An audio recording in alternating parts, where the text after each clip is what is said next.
Bienvenidos a Hallyoverse, este podcast donde vamos a estar hablando de tus dramas favoritos, de K-pop en general, de toda la ola Hallyu. Mi nombre es Steven Cardona y me está acompañando Mayra Romero. Mayra, ¿cómo estás? Hola Steven, ¿cómo vas tú? Excelente, excelente, feliz de estar por acá. Sí, me gusta mucho este nuevo espacio porque siento que acá vamos a poder hablar como más libre sobre varios temas de la ola Hallyu, de temas que se tocan, de temas que a veces nadie profundiza o que alguien profundiza pero no tiene voz, pero sí puedes leer, y últimamente las cosas por voz creo que es más interesante para todos, ¿no? Claro, y venimos de una generación que es muy visual, o sea, una generación que es muy de ver todos los que son youtubers que se encargan como de promover toda la ola Hallyu, pero siento que esta parte auditiva permite de que más personas nos puedan estar escuchando, o sea, más personas puedan estar conociendo esto, y es que es fácilmente para una persona ponernos en su celular y ir a lavar platos mientras está escuchando acá esto. Entonces me parece pues espectacular, un formato de un par de personas súper vieja escuela en todo esto del K-pop, y de hecho partiendo de eso es de lo que les vamos a hablar el día de hoy. Y es que venimos a hablar un poquito de lo que son las generaciones que incluso para mí es difícil entender, pero creo que Mayra tiene un poquito más de conocimiento acerca de esto. Yo creía que tenía bastante conocimiento hasta que me puse a investigar muy bien y solo tenía claro que eran hasta el momento 4 generaciones.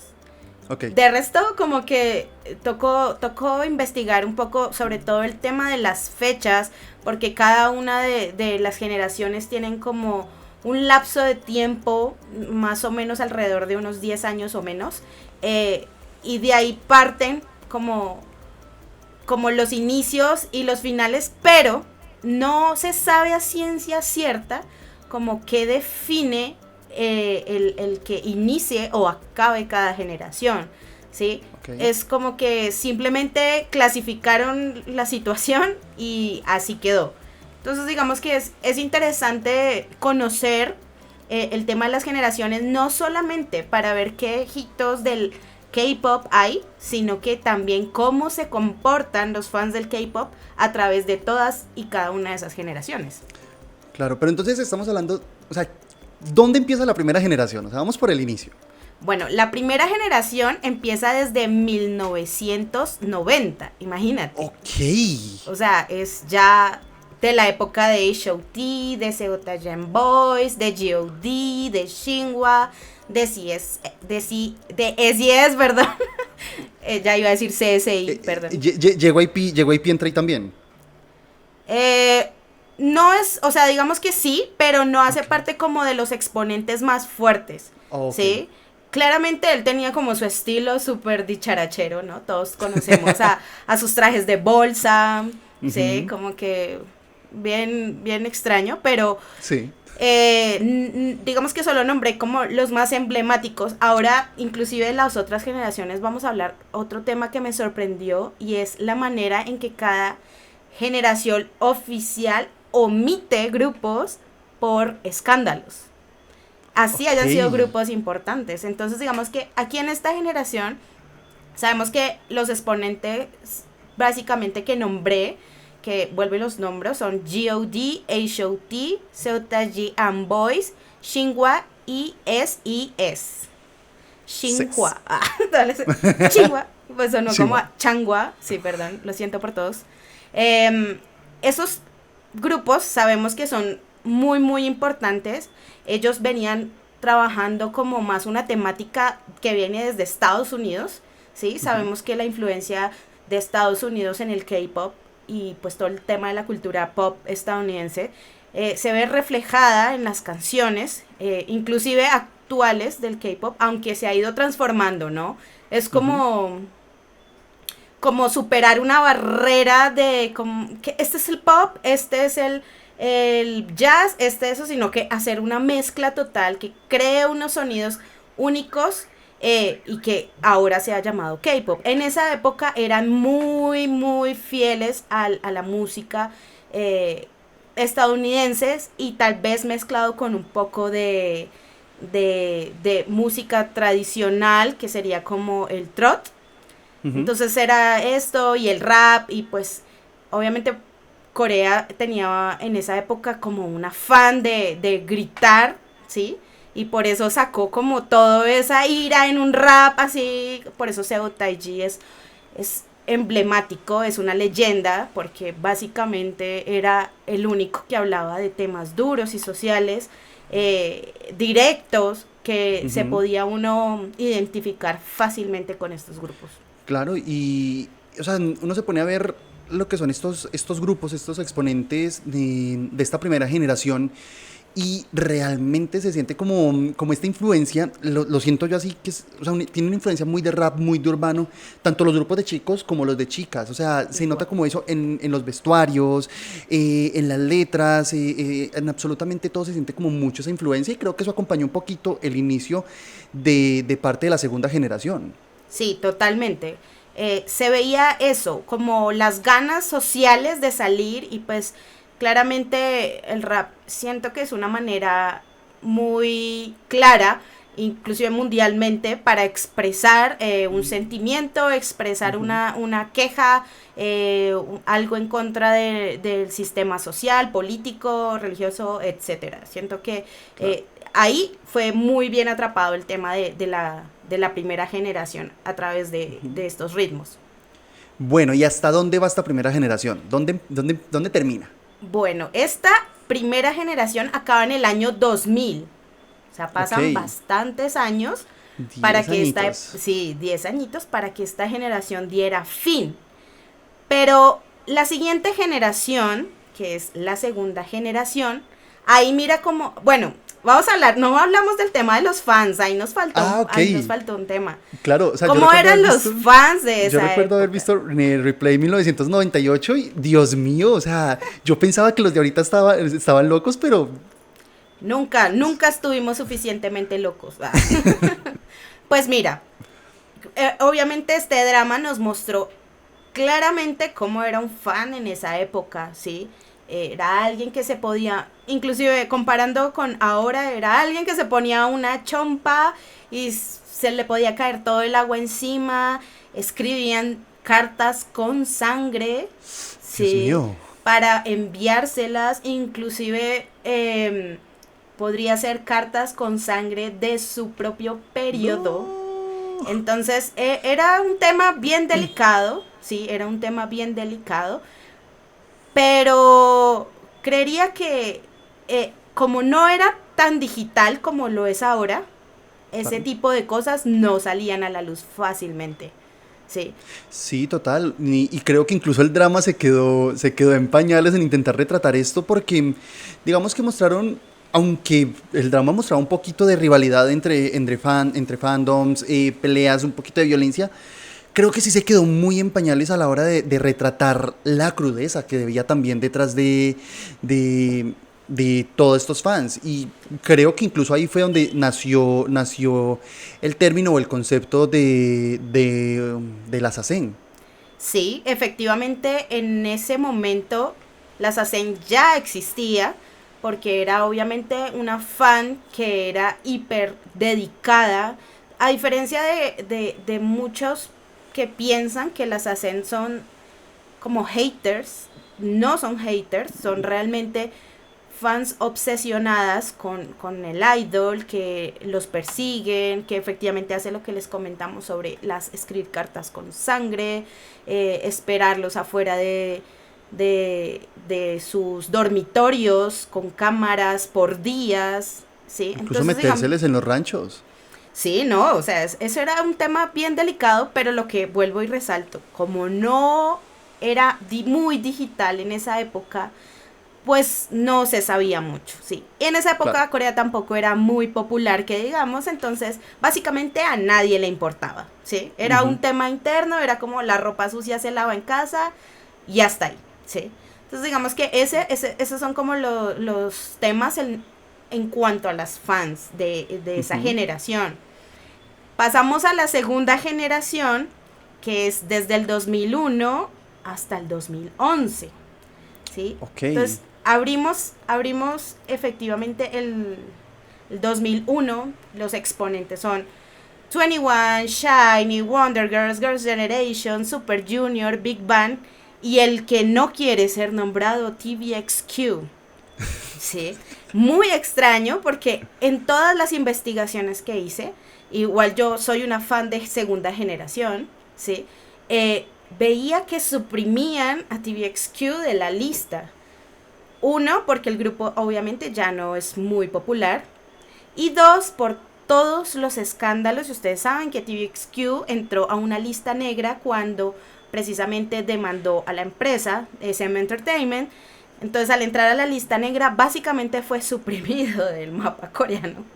Total, Entonces, o digamos, sea, esa censura de la que todos sabemos que existe, pero que realmente no hablamos de ella. y efectivamente las censuras empezaron en esta generación, que eran que si los idols no hacían lo que querían las empresas, básicamente entraban a una lista negra. Eso había un tremendo problema que era demandas tras demandas, tras demandas, indemnizaciones, de donde literalmente ya no podían aparecer en programas de televisión, ya no podían aparecer en radio, ya no podían, o sea, mejor dicho, como si nunca Sí, hubieran total. nacido. Incluso como fan también de segunda generación con todo el tema de Girl Generation con Jessica, o sea, se vivió y algo súper, o sea, se notaba de no te queremos acá, o sea, y no vamos a dejar que vengas acá. Entonces, creo que tuvieron que pasar 2 generaciones más para que a un grupo pudiera hacer este tipo de cosas como fue TVSQ de nos armamos todos, demandamos todos, como fue el caso de Luna, que todavía está súper en pelea y que en este momento está pasando como muy opuesto, o sea, no las están, o sea, ni los No fans están mismos censurando. no están censurando, los mismos artistas dicen, no, no las van a censurar, y no, y creo que ese es el cambio de conciencia también que se ha venido como dando. Y no solo el cambio de conciencia, yo le aplicaría más el tema de la digitalidad. En esa época la segunda generación tampoco gozó de la digitalidad como tal. Apenas estaban entrando. Sí, o sea, hasta ahora estaban literalmente entrando el tema de la globalización así con toda su potencia. Corea seguía siendo un país impopular en esa época. Básicamente su expansión se trataba únicamente de Asia, ¿sí? Por lo que era un país pequeño y sigue siendo un país muy joven, le apuntaban únicamente a Asia. Y claramente, pues así promocionaban. Cuando decían World Tour, Japón. Sí, ¿Sí? total, o sea, creo que incluso lo más internacional que uno veía de estos grupos era cuando uno entraba al Éxito y tenían ahí el World Tour presentándolo en los televisores grandotes de Samsung y de LG. E inclusive eso pasó durante la tercera generación con grupos de segunda generación. Sí, ¿Sí? total. Entonces era un tema bien extraño. Siento que los grupos de la generación, de la segunda generación, dieron mucho a conocer el K-pop, pero precisamente el tema de la digitalidad no les brindó la oportunidad de ser un poco más famosos. A pesar de que, digamos, Super Junior sigue siendo un grupo extremadamente famoso, es un grupo que ha dado conciertos actualmente en Latinoamérica, al igual que Girls' Generation sigue siendo un grupo que es, digamos que ya no es tan popular como lo fue en su época, pero sigue siendo un grupo de marcas, sigue siendo un grupo de referencia. Claro. Shiny sigue siendo un grupo que todavía la gente lo pide para World Tours. Al igual que, bueno, Big Bang también, pero pues obviamente ha tenido una pausa. Dado todas las circunstancias. Sí, dadas las circunstancias. Que pues claramente existen sus fans, como yo existo, porque yo existo por TVXQ aún, pero digamos que ya no son grupos como tan populares. Pero igual siento que hicieron un hito gigante, ¿sí? Para poder evolucionar con sus nuevos ritmos, porque la segunda generación fue la generación que arriesgó a cambiar. La más experimental. Sí, Fue total. muy experimental desde grupos como el mismo Shiny haciendo cosas de las que no eran acostumbrados. y todo lo que fue Girl Generation, porque siento que Girl Generation fue de esas primeras girl bands que te muestran cómo es tener un concepto que puede evolucionar desde la pureza hasta la elegancia, como fue llegar a la cúspide con The Voice. Entonces siento que fue como esa experimentación que algunos grupos en la tercera generación intentaron arrastrar un poquito, pero que esa experimentación creo que el título se lo lleva a la segunda generación. Total, total, porque por ejemplo 21 tenía un ritmo fuerte, ¿sí? Era la primera vez que unas chicas se veían así como rudas, fuertes, con un estilo extravagante en peinados, en ropa, en cómo hacer ver como un poco calle, un poco lujo, un poco de todo un poquito, ¿sí? Entonces creería que la segunda generación se lleva, como dices, el título de la generación experimental. Bueno, y la segunda generación nos trajo, o sea, como empezábamos, hubieron escándalos, muchos, Hubo. y hubo escándalos, bastantes. También se seguía viendo esta rivalidad entre fandoms, como era el fandom de Big Bang con el fandom de Super Junior, el O de el de 21 con Double Girl S, Generation. sí, o el de Double S Fire on One. Bueno, no tanto. A diferencia de las generaciones actuales, anteriormente y durante la segunda generación, porque la primera generación no tenía casi interacciones entre ellos, pero la segunda generación estaba lleno de interacciones entre los idols, ¿sí? Comerciales de Big Bang con TVXQ, canciones Total. de Super Junior con TVXQ, el Girl SM Generation con Town. 2PM. El SM Town se fortaleció y sacaba colaboraciones de todos sus artistas para invierno, para verano, ¿sí? Entonces digamos que sí, 2PM, por ejemplo, 2PM con Girls' Generation, ese tipo de universo de Ujú. los idols se veía extremadamente cool porque era, ¡ah! Dios mío, ¿sí? Como salió este con este y hasta uno hacía como chips que nunca Claro, sucedieron. ahí nacen las chips cuando empiezan a salir de solo ser idols y dicen, uy, vamos a actuar. Y vienen y como que genera como todo este show de que creo que hubo mucha división entre las personas que amábamos esto, nos encantaban esas interacciones, nos encantaba ver como estas parejas ficticias que se armaban en los dramas, pero había mucha gente que detestaba esto, o sea, porque sentía que mi idol, mi Nuna, mi todo, o sea, es mío, es mía, y no quiero que otro la toque. Más que todo con los fans coreanos. Sí, Total. siento que los fans internacionales hemos sido un poco más flexible en algunas cosas, pero los coreanos sí, eres mío, eres mío, eres mío, no puedes tener novia, no puedes tener nadie, sí, o sea, eran un poco más posesivos con su idol, sí. Claro, o sea, actualmente todavía se ve un poquito porque pues podemos ver el caso de Chen en EXO, cómo se... Pero Pero igual Chen sigue en EXO. sí, exacto, sigue en EXO, o sea, Ya vamos las... a hablar de ellos. Sí, ya vamos para allá, pero sí, o sea, pudimos ver como todo esta construcción y a mí me gusta siempre mencionar que la segunda generación fue la que ya empezó a tirar palita y pico en esta carretera que fue como el K-pop, porque la primera compró los terrenitos, o sea, ya había terrenito, pero es Sí, la ya. segunda la que empieza a dar pico y pala para empezar a construir el Algo. camino que luego las siguientes generaciones iban a seguir construyendo sobre esto, gracias a lo que tú mismo mencionas, todo este tema de la globalización, toda la conexión ya alrededor, o sea, alrededor del globo, que permitía justamente que ese camino fuera mejorando.